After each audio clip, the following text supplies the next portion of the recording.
เจ้าคอยนานพักจงยึดมันแต่คำสัญญาสองเอา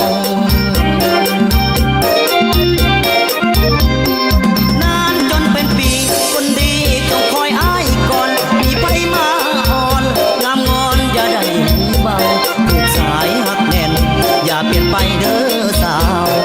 พอสิมาหาเจ้ามาสั่งฝันวันที่สองเฮา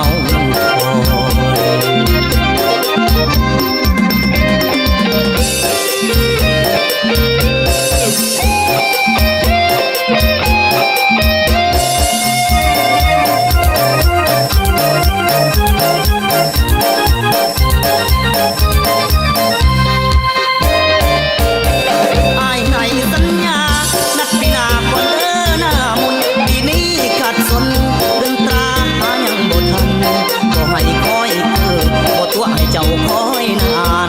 พักจงยึดมันในคำสัญญาสองเอา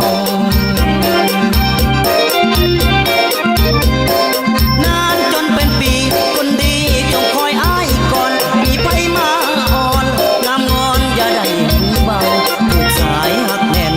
อย่าเปลี่ยนไปเด้อสาวพอสิมาหาเจ้ามาสั่งฝันวันที่สอง